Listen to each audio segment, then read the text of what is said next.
Shalom, selamat sore Bapak Ibu yang terkasih dalam Tuhan. Shalom. Shalom. Shalom. Shalom. Berikan kita tepuk tangan pada Tuhan kita. Puji nama Tuhan. Karena Tuhan telah memberikan kesempatan pada kita sekali lagi untuk datang ke tempat. Mari kita persiapkan hati kita untuk memuji dan menyembah Dia.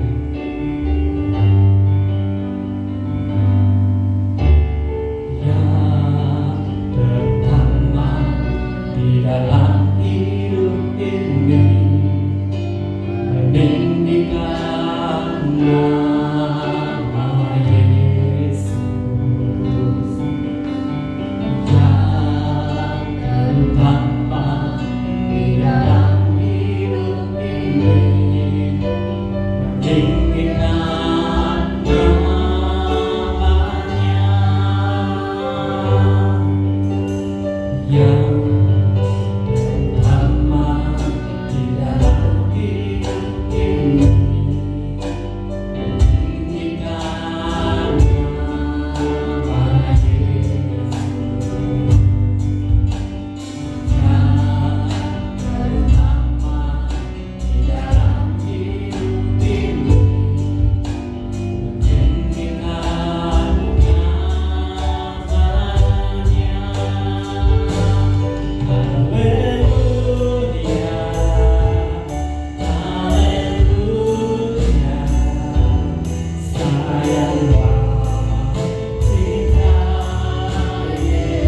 Tuhan Yesus itu baik.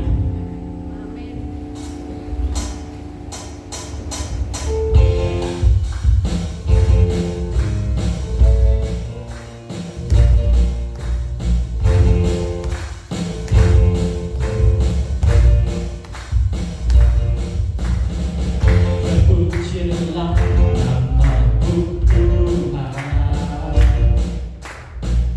kuat dan penuh kemuliaan. Satu suara kami nyatakan, kebesaran-Mu tetap selamanya. Terpujilah nama-Mu Tuhan, ajaib dan penuh keagungan.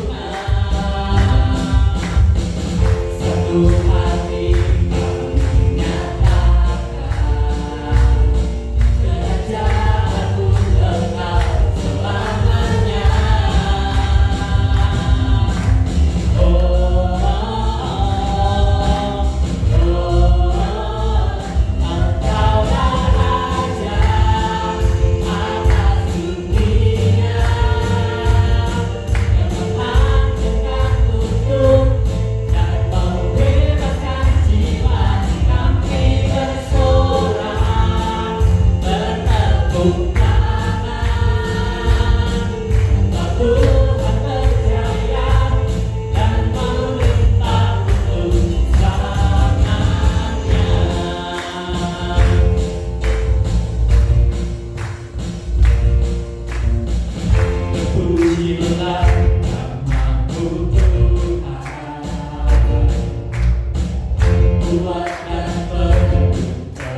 memuji dan menyembah Engkau. Tuhan, kami rindu pujian penyembahan kami menyenangkan hati-Mu. Biarlah pujian penyembahan kami berkenan di hadapan-Mu. Tuhan, sebentar kami akan kembali belajar daripada firman-Mu. Mari Tuhan, Kau urapi setiap kami, ajar kami untuk kami dapat mengerti, memahami akan kebenaran firman-Mu. Tuhan, Kau urapi kami hamba-Mu, supaya apa yang kami sampaikan Tuhan, itu semua adalah kehendak-Mu bagi jemaat-Mu di tempat ini. Terima kasih Bapa, kami mengucap syukur, kami serahkan doa kami ini semuanya dalam tangan-Mu. Di dalam nama Tuhan Yesus Kristus kami sudah berdoa. Haleluya. Amin. Silakan duduk.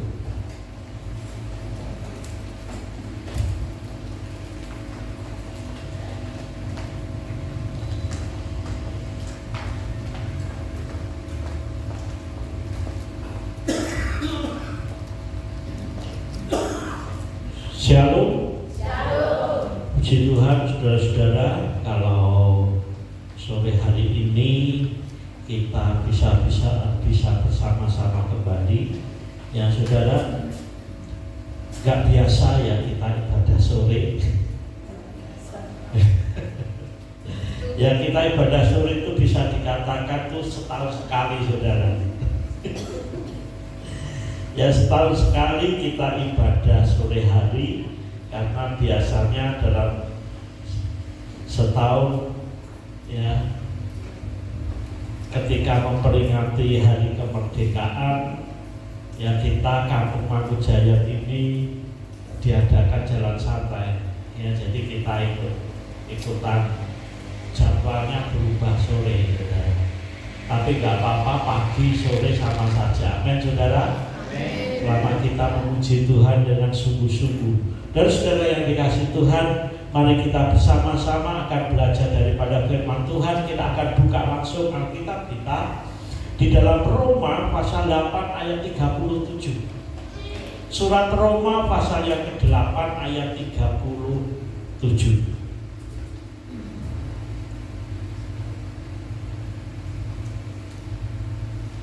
Mari kita semua bangkit berdiri.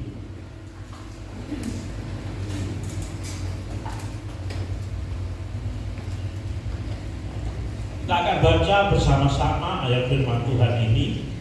1, 2, 3. Tetapi dalam semuanya itu kita lebih daripada orang-orang yang menang oleh Dia yang telah mengasihi kita. Amin. Silakan duduk. Dan saudara, firman Tuhan berbicara bahwa kita lebih daripada orang-orang yang menang. Karena apa? Karena Dia, karena Kristus yang telah mengasihi kita. Kita menjadi lebih dari pemenang karena Kristus yang mengasihi kita. Jadi bukannya karena kekuatan kita, kehebatan kita, kegagahan kita, kita ini bisa menang. Bukan karena pengalaman kita, enggak. Tetapi kita menang oleh karena Kristus yang mengasihi kita.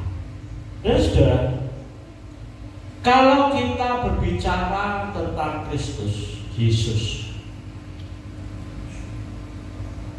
Yesus sudah menang.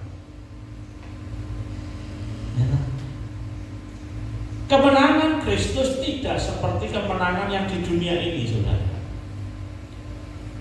Dan kalau kita banyak orang menganggap orang yang menang, orang yang sukses ketika dia berhasil dalam hidupnya. Kelihatannya, wah, sudah punya rumah yang bagus, pekerjaannya sudah mapan, ya. Terus anak-anaknya jadi semua. Biasanya itu menganggap orang ini sukses, saudara, menang. Tapi kalau kita melihat Kristus, saudara, saudara memperhatikan kehidupan Tuhan Yesus. Tuhan Yesus itu adalah orang yang menang, saudara, dalam hidupnya. Ketika dia dicobai iblis di padang gurun, dia menang atas iblis. Tetapi kemenangan dia atas iblis apa membuat hidup Tuhan Yesus itu enak, saudara. Tuhan Yesus apakah dimusuhi orang banyak? Benar kan? Bahkan muridnya saja ada yang mengkhianati dia. Dan akhirnya dia harus menghadapi hukuman mati di atas kayu salib. Orang yang seperti ini bisa dikatakan menang gak? Tuhan Yesus dalam hidupnya dia gak punya apa-apa. Bahkan katakan kalau ada orang, ketika ada orang yang pengen ikut Tuhan Yesus jawab apa? Anak manusia tidak mempunyai tempat untuk meletakkan kepalanya. Tuhan Yesus gak punya rumah, saudara. Hati-hati, Tuhan Yesus gak beli rumah. Tuhan Yesus mati di umur 33 tahun. Kira-kira kalau umur 33 tahun itu bisa dikatakan terus mati, dikatakan sukses gak, saudara? Ayo, siapa yang bisa katakan, wah, itu loh orang itu sukses tapi mati 33 tahun, saudara? Ayo, ada gak? Gak ada. Biasanya orang sukses itu dia mencapai umur 50 tahun 40 tahun ke atas baru bisa dikatakan sukses. Kalau 30 tahun itu masih berjuang, saudara. Ya kan? Mungkin lulus sekolah, lulus kuliah umur berapa rata-rata? 23, 24 lulus kuliah. Baru masuk kerja 5 tahun, 10 tahun bisa sukses belum, saudara? Baru merangkak. Tapi Tuhan Yesus dia adalah pemenang meskipun mati di umur 33 tahun. Mengapa Tuhan Yesus menang? Di luar kebangkitannya, seringkali Tuhan Yesus menang karena dia sudah bangkit dari orang mati. Kemenangan biasanya diukur sampai di situ, saudara. Bahkan orang Kristen mengukur kemenangan Tuhan Yesus itu setelah dia bangkit dari antara orang mati. Buktinya Tuhan Yesus sudah mengalahkan maut. Itu puncak kemenangan, saudara. Tapi dalam sehari-hari Tuhan Yesus, dalam kehidupan Tuhan Yesus sehari-hari bisa dikatakan menang kok enggak? Menang, saudara.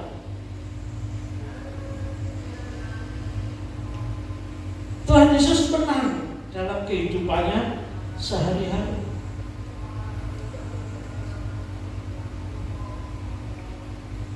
Tuhan Yesus adalah manusia yang luar biasa. Tuhan Yesus kalau saudara perhatikan, ya, ada satu ungkapan Tuhan Yesus, ya, dia disebut orang guru, benar ya? Meskipun Tuhan Yesus gak punya sekolah, saudara, iya kan? Tuhan Yesus mendirikan sekolah enggak? Tapi dia dipanggil guru. Yesus dipanggil raja, meskipun Tuhan Yesus gak punya tahta. Tuhan Yesus dipanggil tabib, meskipun dia nggak sekolah kedokteran. Di sini ada Mbak Dokter, saudara. Saudara, perkenalkan ya, yang jemaat yang baru ini ya, Mbak Catherine. Dia dokter tugas di Puskesmas Panean. Nah, nanti kayak Bu Pani, Ibu Jumi sering ke Puskesmas Panean ketemu sama Mbak Catherine. Ya, Tuhan Yesus disebut tabib meskipun nggak sekolah kedokteran. Dalam kehidupan Tuhan Yesus, dia menang. Karena apa? Alasan mengapa Tuhan Yesus itu disebut pemenang, saudara. Mari sore hari ini kita akan belajar dari apa yang disampaikan firman Tuhan sore hari ini.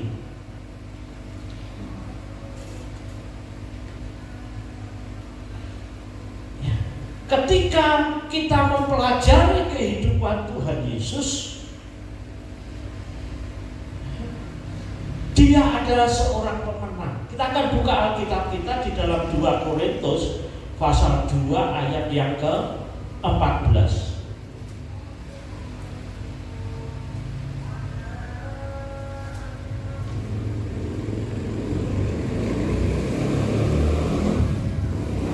Tetapi syukur bagi Allah yang dalam Kristus selalu membawa kami di jalan kemenangan. Dengan perantaraan kami, ia menyebarkan keharuman pengenalan akan Dia di mana-mana. Bahkan kemenangan Kristus itu bukan untuk Dia sendiri. Di sini Rasul Paulus katakan, ya, tetapi syukur bagi Allah yang dalam Kristus selalu membawa kami, Rasul Paulus, di jalan kemenangannya. Tuhan Yesus pernah bukan hanya untuk dirinya sendiri. Ya, sekali lagi Tuhan Yesus menang bukan untuk dirinya sendiri, tetapi Dia menang membawa orang-orang yang percaya kepadanya hidup di jalan kemenangan. Jadi saudara dan saya saat ini seharusnya kita itu hidup di jalan kemenangan. Kita hidup di jalan kemenangannya, saudara.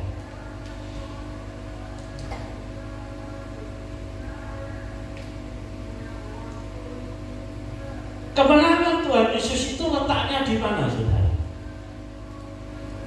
Kita buka Injil Yohanes pasal 12 ayat 49.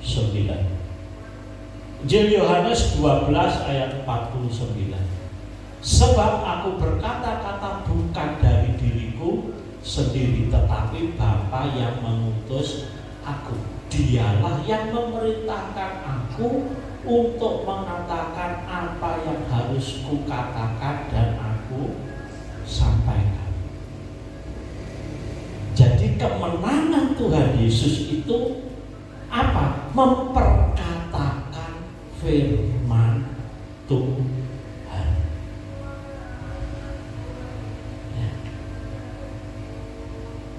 Sebab aku berkata-kata bukan dari diriku sendiri, tetapi Bapa yang mengutus aku. Dialah yang memerintahkan aku untuk mengatakan apa yang harus kukatakan dan aku sampaikan. Jadi letak kunci kemenangan Tuhan Yesus itu memperkatakan firman Tuhan. Jadi kalau saudara pengen hidup di dalam kemenangan, ya, bahkan tadi Rasul Paulus katakan kita ini lebih daripada orang-orang yang menang. Kuncinya yang pertama memperkatakan firman Tuhan. Dan kita bisa mengalahkan iblis itu dengan firman Tuhan. Kita bisa menyerang iblis itu dengan firman Tuhan. Dalam Efesus pasal yang ke-6, senjata perlengkapan rohani untuk mengalahkan iblis, yaitu pedang roh, yaitu firman Tuhan. Ketika Tuhan Yesus dicobai iblis di padang gurun, untuk mengalahkan iblis, Tuhan Yesus selalu katakan apa? Firman Tuhan. Beginilah firman Tuhan. Ada tertulis. Jadi mengalahkan iblis itu gak bisa dengan senjata, saudara. Kalau saudara lihat film-film di TV, di TV atau di YouTube, saudara lihat film ngalahkan iblis itu, ngalahkan setan itu dengan apa, saudara? Kalau orang Cina pedang kayu, ya lah. Gak pedang besi, naik pedang besi gak mempan, saudara. Senjatanya malah pedang kayu. Itu orang Cina. Kalau orang Indonesia ngalahkannya dengan apa, saudara? Ayo. Apa?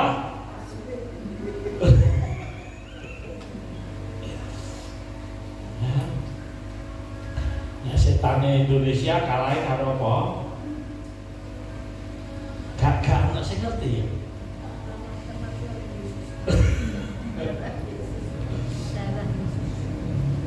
Kalau setan Indonesia, saudara lihat di film kalahin karo apa? Doa-doa, saudara. Nah, setan yang barat, setan kalah karo salib, saudara.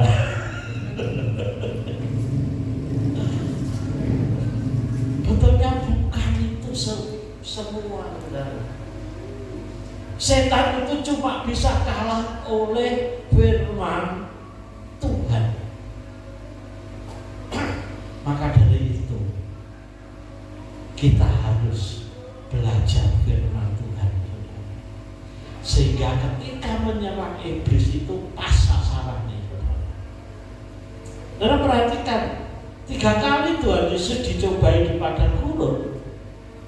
Yang pertama Tuhan Yesus katakan apa? Ada tertulis, manusia bukan hidup oleh roti saja. Karena iblis mencobai apa? Yesus, kamu kan apa? Ubah roti itu, ubah batu itu menjadi roti. Yang kedua, Tuhan Yesus mengalahkan iblis dengan apa? Firman Tuhan juga. Ketika iblis mau nyuruh, Yesus, kamu kan anak Allah, karena ada tertulis di Alkitab bahwa kakimu gak akan teratuk batu, malaikat-malaikat akan menopang engkau. Iblis mulai pintar juga. Iblis juga pakai firman Tuhan. Tapi Tuhan Yesus katakan apa? Jangan kamu mencobai Tuhan Allahmu. Ada tertulis, jangan kamu mencobai Tuhan Allahmu. Yang ketiga,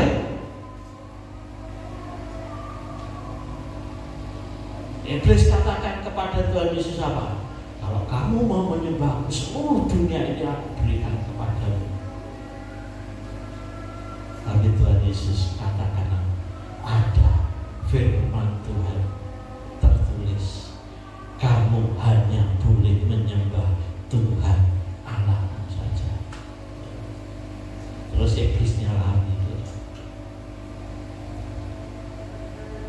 Karena kita perlu mengerti firman Tuhan. Jangan sampai kita jadi orang percaya gak tahu firman Tuhan untuk menyerang iblis. Kita punya senjata, tapi gunakan senjata itu yang tepat, saudara. Jangan sampai salah sasaran. Ada suatu kisah, saudara, cerita ini. Cerita seorang anak kecil. Anak kecil, dia dari kecil diajar firman Tuhan. Diajar berdoa. Doanya dia cuma bisa katakan doa mau tidur sama mau makan. Nah, suatu ketika dia mainan di lapangan. Nah, gak disangka-sangka ternyata ada apa? Hewan yang ngamuk di lapangan itu. Dan anak kecil ini lagi ditinggal ibu bapaknya. Dia sendiri. Semua orang lari, tinggal dia sendiri ngadepi hewan yang lagi ngamuk itu. Apa yang dilakukan? Dia berdoa, tapi doanya doa makan. Karena apa? Bisanya cuma itu. Karena bisanya dia berdoa cuma untuk mau makan dan mau tidur. Dia mau ngomong apa kepada Tuhan bingung, saudara. Kemudian dia cuma berilah berdoa, Tuhan, saya mau makan, saudara. Tetapi Tuhan jawab, saudara. Tuhan lindungi anak itu. Sehingga hewan itu tiba-tiba berhenti.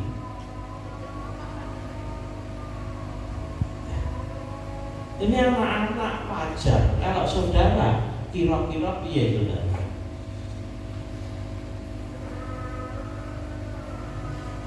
Karena dia masih anak-anak, salah sasaran ya ora apa-apa, saudara. Tuhan tahu. Tapi kalau saudara yang sudah dewasa, kira-kira ketika Tuhan Yesus dicobai iblis, hei Yesus, ubah batu itu jadi roti. Saudara mau lawan iblis itu. Tapi kita apa ya? Ayat dia lali ya, pokoknya aku eling sih ono ayatnya. Tapi lali loh.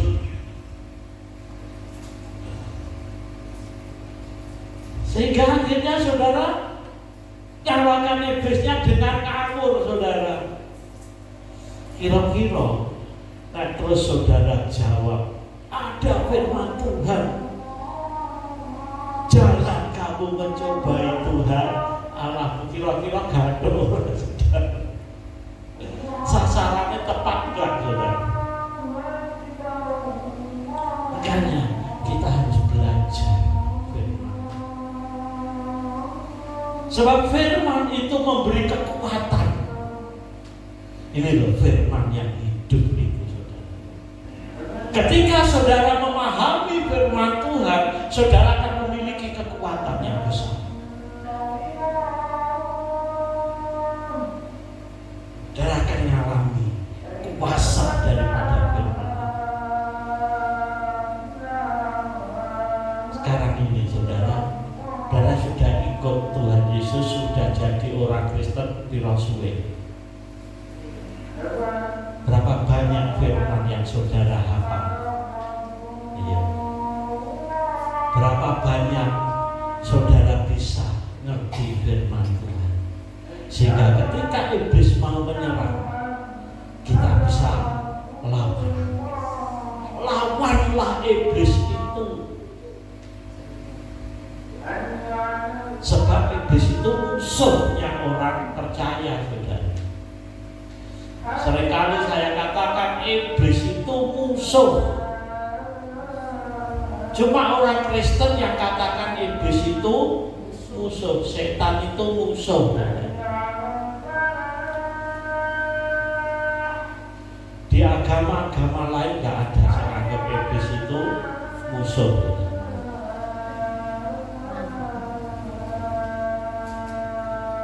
Makanya ada setan bisa diajak kompromi. Ya, berapa banyak ajaran-ajaran yang seperti ini? Setan bisa digo kanca, saudara.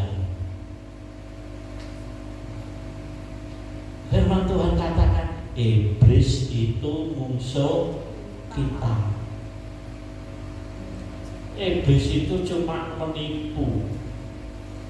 Nah, saudara dekonco iblis, saudara cuma ditipu iblis, saudara. Firman,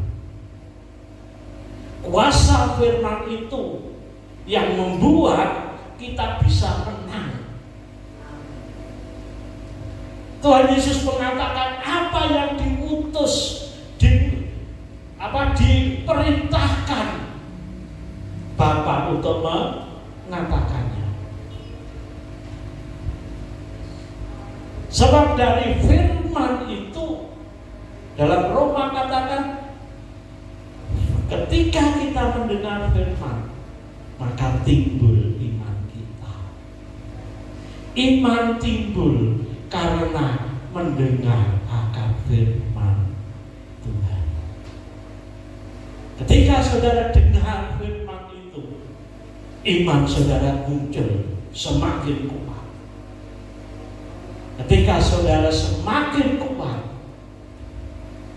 iblis pun semakin takut, saudara.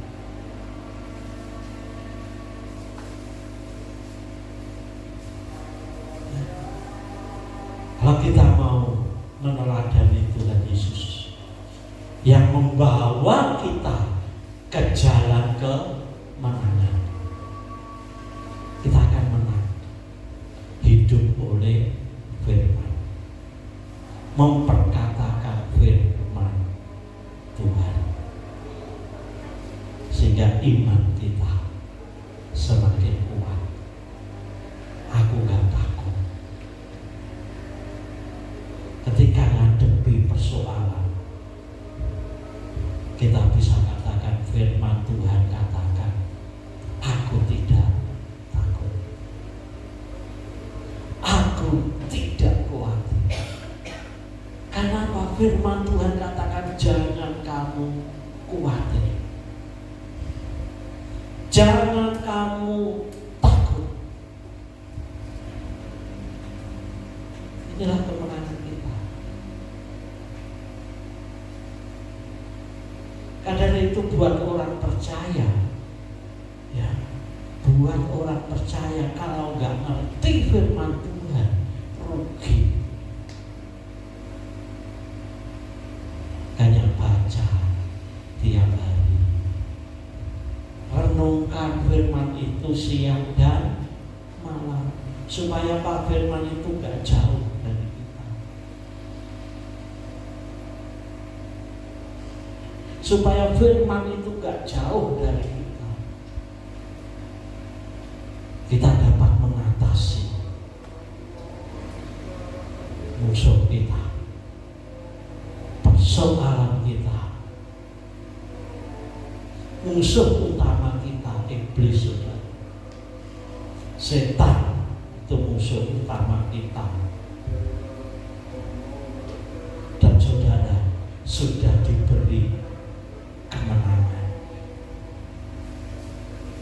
Kita hidup jadi orang percaya itu enak, saudara. Ya. Dan lagi seharusnya kita hidup sebagai orang percaya itu enak. Kita gak usah usaha banyak-banyak, sudah dapat kemenangan. Ya. Kita gak usah usaha banyak-banyak, kita sudah menerima anugerah keselamatan. Orang dunia masih nyari, dia selalu berdoa, tunjukkan kami ke jalan yang lurus.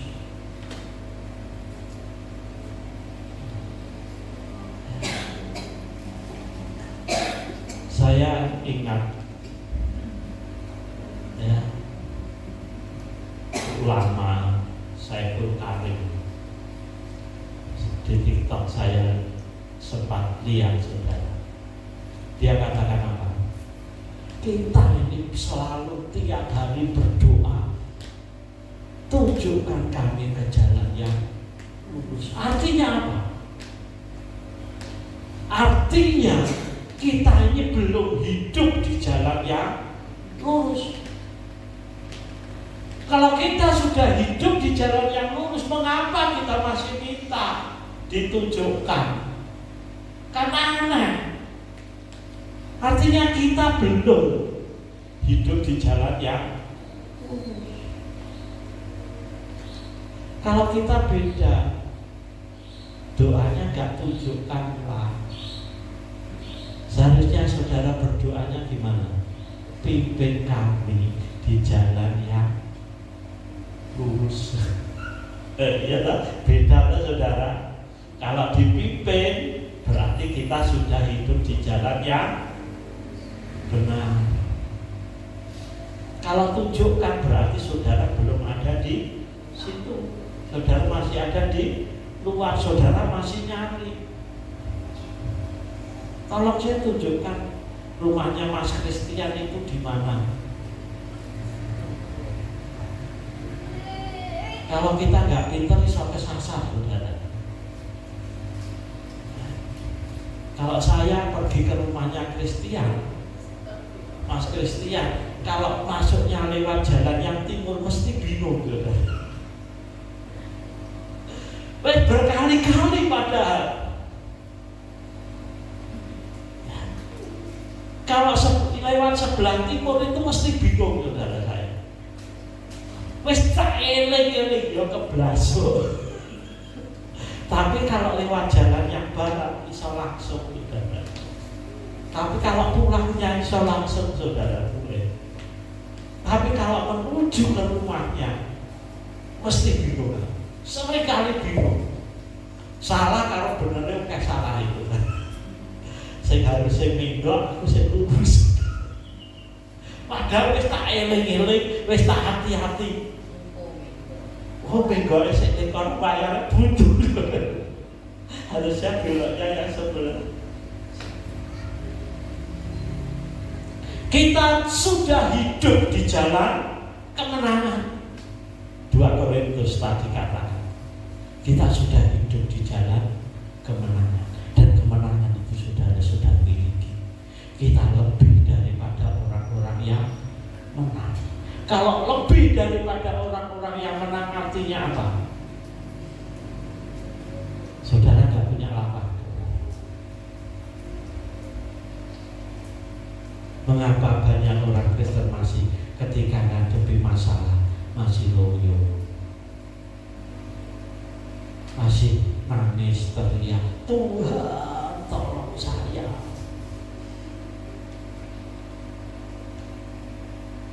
Ya. Apakah saudara nggak percaya Tuhan tolong? Apakah saudara nggak diberi kemenangan sama Tuhan? Seharusnya doanya bukan lagi tolong, bukan lagi minta tolong kepada Tuhan. Doanya yang seperti apa? Yaitu doanya, Tuhan beri aku kekuatan untuk mengatasi masalah saya. Karena kita sudah berlangganan, kita gak mau kalah. Dan jangan mau kalah. Kalau saudara kalah terus, maka pengorbanan Tuhan Yesus sia-sia. Gak ada artinya dalam hidup saudara. Meskipun saudara percaya Tuhan Yesus. Sebab gak semua orang yang percaya itu diselamatkan, saudara. Percaya kepada Tuhan Yesus itu langkah awal, baru awalnya. Kalau setelah saudara percaya terus mati, ya masuk surga. Kayak penjahat yang di samping kanannya Tuhan Yesus ketika disalib. Nah, penjahat itu katakan, Yesus, kalau engkau apa? Kalimatnya lupa saya. Yesus, kalau engkau pulang kembali ke rumah Bapa, ingat akan aku. Kemudian Tuhan Yesus katakan apa? Hari ini juga kamu bersama-sama aku ke Firdaus. Terus penjahat itu langsung mati, saudara.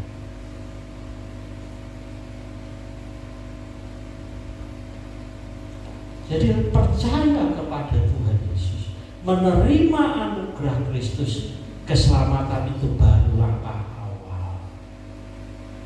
Dan itu perlu kita pertahankan. Iman kita ini bukan iman yang kosong. Iman saudara bukan iman yang kosong. Iman saudara harus dibuktikan. Dengan apa? Dengan perbuatan kita. Kalau saudara percaya Tuhan Yesus, katanya saudara mengasihi Tuhan Yesus. Firman Tuhan Yesus katakan apa? Barang siapa mengasihi aku, ia melakukan segala perintahku. Ya. Kalau orang Kristen ditanya, siapa yang mengasihi Yesus? Semua pasti katakan, saya mengasihi Yesus. Kalau surat katakan siapa yang mengasihi Yesus, katakan semua. Tapi mengasihi beneran ya, jangan kayak anak kecil, saudara. Anak-anak sekolah minggu, siapa cinta Yesus? Saya. Dua terdewi, saudara, dua terbantuan. Tapi bakui kita bukan anak-anak lagi. Saudara bukan anak-anak lagi. Benar nggak? Ya. Siapa yang masih merasa anak-anak? Gak ada kan? Tuhan Yesus katakan Yohanes pasal 14, barang siapa mengasihi aku, ia melakukan segala perintahku. Melakukan perintah Tuhan itu, melakukan firman Tuhan itu loh sumber kekuatan saudara. Sumber Sumber kekuatan kita ketika kita melakukan firman Tuhan. Kemenangan kita karena kita menang melakukan firman Tuhan. Tuhan Yesus menang gara-gara apa? Dia melakukan kehendak Bapa. Dia melakukan firman itu. Tuhan Yesus ketika mengajar, dia gak cuma ngomong tok, tapi apa yang dia ucapkan itulah yang dia lakukan. Demikian juga kita, saudara-saudara, sebagai orang percaya, kemenangan. Kita pengennya hidup di dalam kemenangan. Saudara gak ngurusi masalah karena sudah menang. Masalah boleh terjadi, masalah banyak boleh ada di hadapan kita, numpuk. Tapi saya ngerasa gak ada masalah kok. Karena apa? Karena saya sudah menang. Biarkan masalah itu terjadi, kita hadapinya dengan nyantai, saudara. Karena bukan kekuatan gagah saya, tapi karena Tuhan yang bekerja dalam saya. Karena Tuhanlah yang mengerjakannya di dalam saya.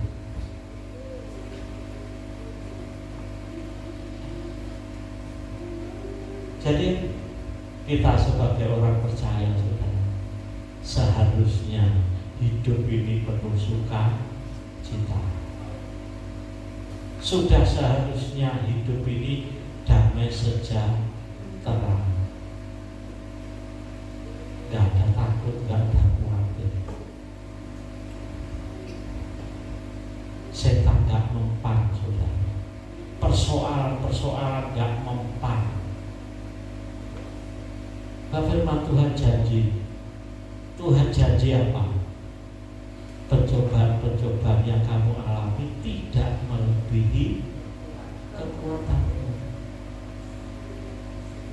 Jadi gak ada masalah gede. Pada saat engkau dicobai, Tuhan akan memberi jalan keluar. Cuma masalahnya kita mau gak nunggu waktunya Tuhan? Kita tahan gak ketika menunggu waktunya Tuhan? Ketika Tuhan katakan selesai, selesai. Ketika Tuhan katakan belum selesai, latihanmu belum selesai.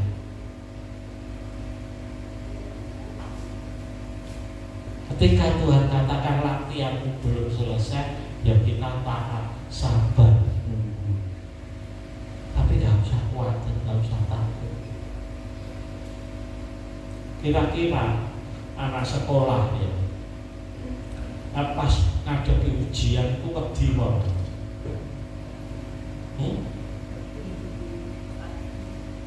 Takut gak waktu ujian? Takut. Siapa yang takut ngadepi ujian waktu sekolah dulu? Ya. Betulnya salah, saudara. Nggak tahu saudara takut ngadepi ujian. Karena apa? Karena saudara sekolah itu memang untuk ngadepi ujian. Seandainya ada sekolah, wah sekolah saya nggak ada ujian, nggak ada ulangan, semua naik kelas, kira-kira payu gak sekolah saudara? Kenapa gak payu?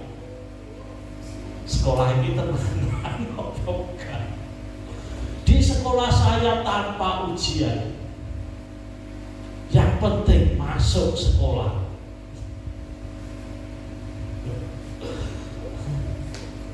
Ketika kita ngadepi ujian, sebenarnya kita ini harus suka cita. Karena apa? Setelah saya selesai ujian, saya pasti nikah, saudara. Semua keadaan kita, kalau kita mau iman kita meningkat, rohani kita meningkat, kita harus juga ngadepi ujian. Kayak anak sekolah dari SD kelas 1 mau naik kelas 2 mesti ngadepi ulangan. Kelas 2 mau naik kelas 3 ya ulangan. Kelas 6 mau masuk SMP ya kabeh ujian, saudara. Cuma istilah itu kalau mau pindah SD SMP namanya ujian.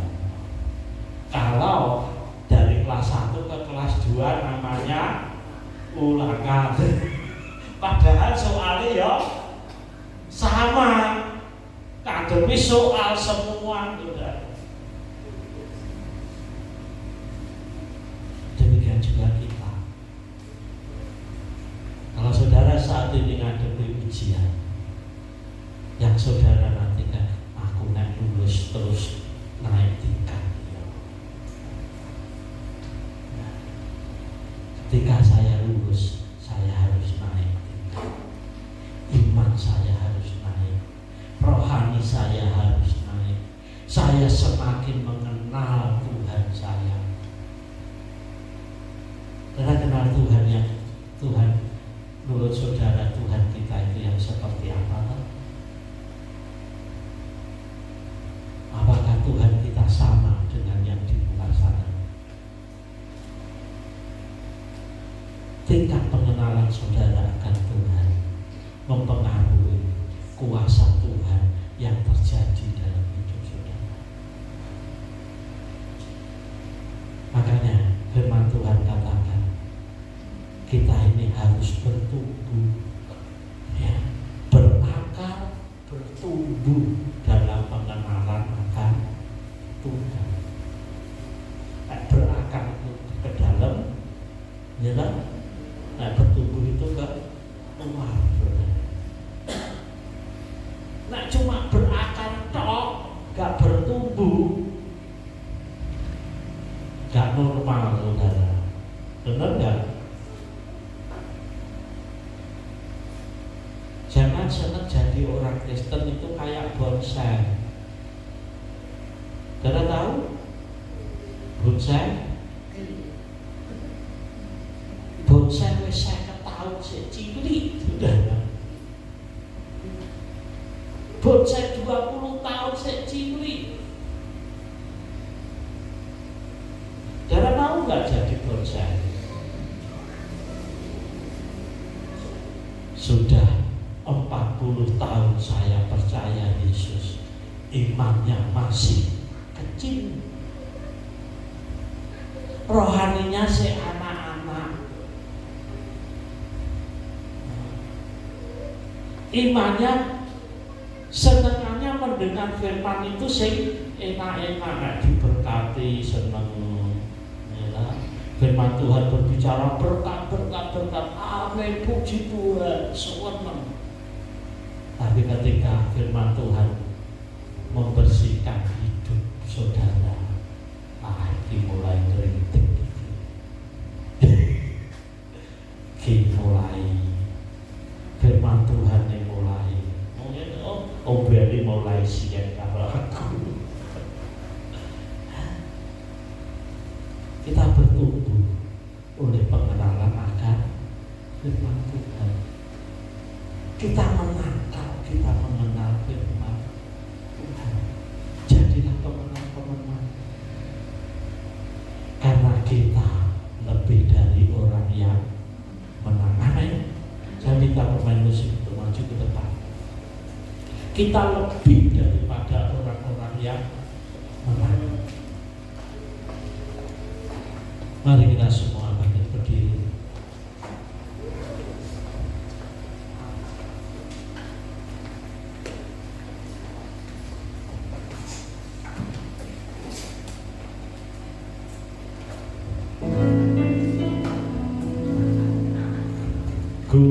Ku yakin kau hadir di sini.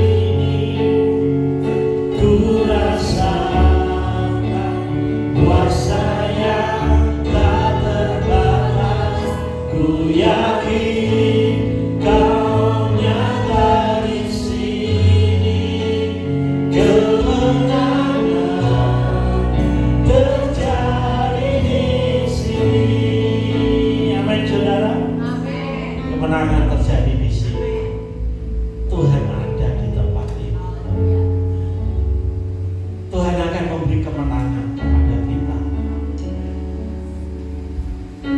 Saudara harus hidup di jalan kemenangannya. Ku yakin Kau hadir di sini, ku rasakan kuasa yang tak terbatas. Ku yakin Kau nyata di sini, kemenangan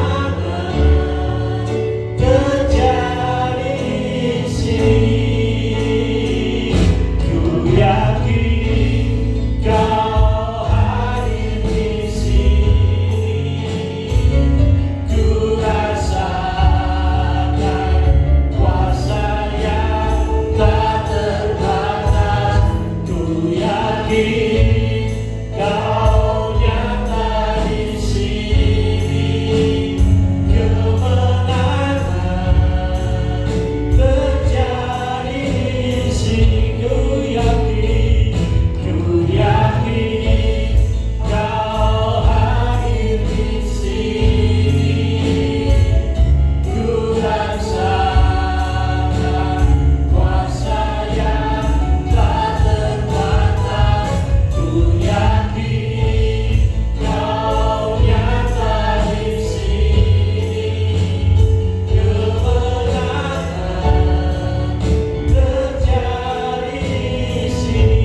Saudara yang dikasih Tuhan, Tuhan ada di sini. Kuasanya ada di tempat ini.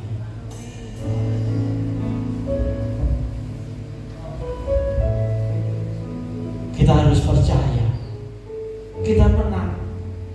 Saudara adalah orang-orang yang menang, bahkan lebih dari pemenang.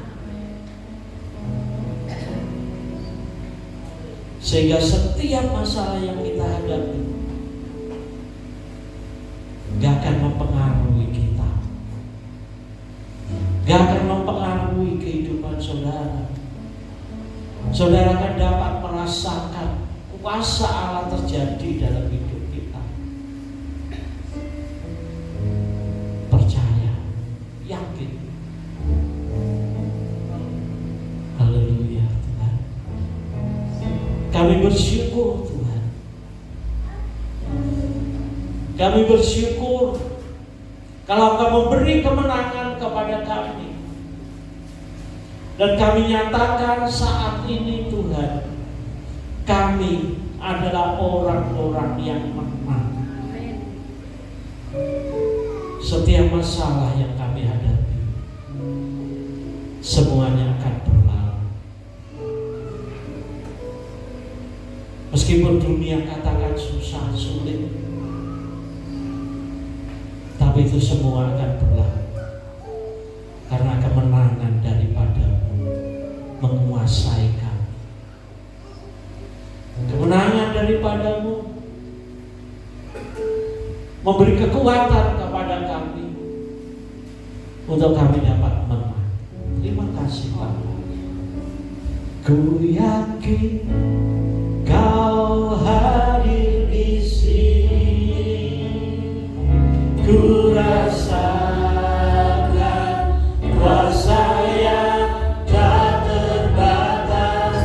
Ku yakin Kau nyata di sini, kemenangan terjadi di sini. Ku yakin Kau hadir di sini,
Saudara, kita akan memberi persembahan untuk pekerjaan Tuhan.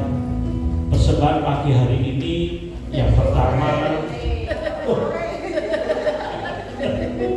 persembahan sore atau malam ini akan dilayani oleh Ibu Toyo, dan yang kedua Ibu Rita.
Saudara, untuk pengumuman minggu depan tolong diperhatikan. Untuk hari Rabu komsel jam 6:30 malam di gereja, pujian dilayani Ibu Mardiati.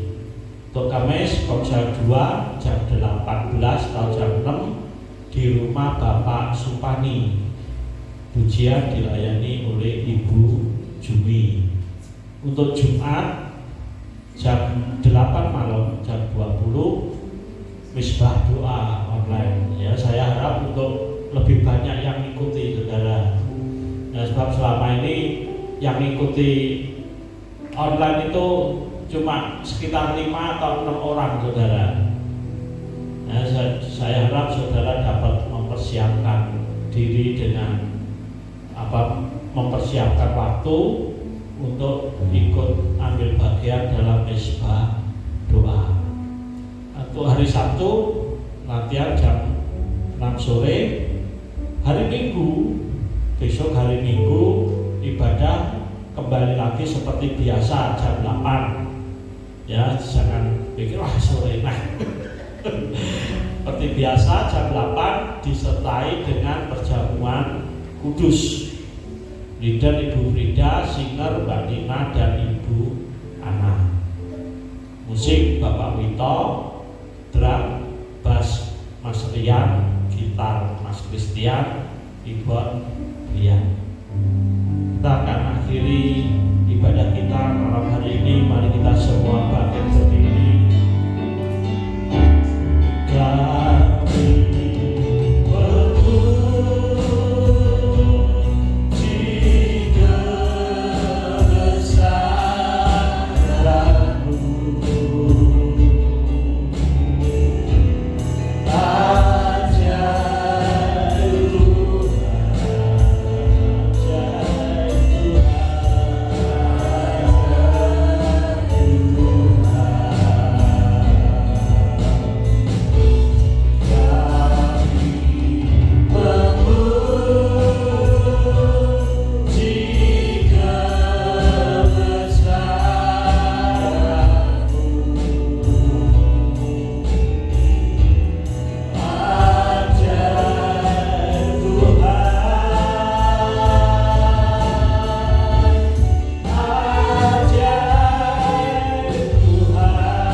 Kami bersyukur, kami mengucapkan terima kasih karena kebaikan-Mu. Tuhan, Engkaulah Tuhan kami yang luar biasa. Engkau Tuhan kami yang ajaib. Kami bersyukur Engkau telah memberkati kami malam hari ini. Engkau telah pimpin ibadah kami mulai awal sampai akhir. Dan kami percaya Engkau telah curahkan berkat-berkat-Mu atas kami. Tuhan, kami berdoa buat persembahan yang telah dipersembahkan oleh setiap anak-anak-Mu. Engkau memberkati Tuhan. Kau kembalikan berlipat kali ganda. Tuhan, biarlah kuasa kemuliaan-Mu dinyatakan dalam kehidupan kami. Tuhan, Kau memberkati setiap anak-anak-Mu, kehidupannya, rumah tangganya, apa saja yang dikerjakannya Engkau memberkati. Pekerjaan yang dilakukan sehari-hari Engkau memberkati. Yang punya sawah ladang Engkau memberkati semuanya. Kami rindu Tuhan, berkat-Mu itu membuat kami menjadi berkat buat orang lain, menjadi garam dan terang, menjadi saksi-saksi-Mu yang hidup, supaya nyata kemuliaan-Mu atas kami, sehingga dunia boleh memuliakan Engkau. Juga kami berdoa buat saudara-saudara kami yang saat ini tidak datang di tempat ini. Mari Tuhan, Kau memberkati mereka.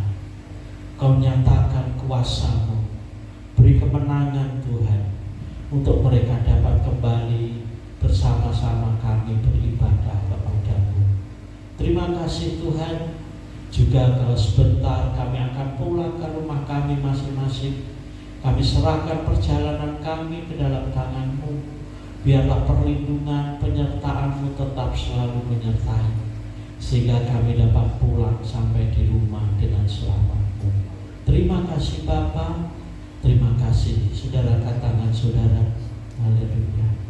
Dan sekarang ini saudara-saudara yang dikasihi Tuhan, terimalah berkat, anugerah, rahmat, damai sejahtera, sukacita dari Bapa di surga, persekutuan di dalam Tuhan Yesus Kristus, serta pimpinan pemeliharaan Roh Kudus menyertai kehidupan saudara semua, mulai hari ini sampai Tuhan Yesus datang di awan-awan pada kali yang kedua. Terima kasih Tuhan, di dalam nama Tuhan Yesus Kristus. Yang percaya katakan amin.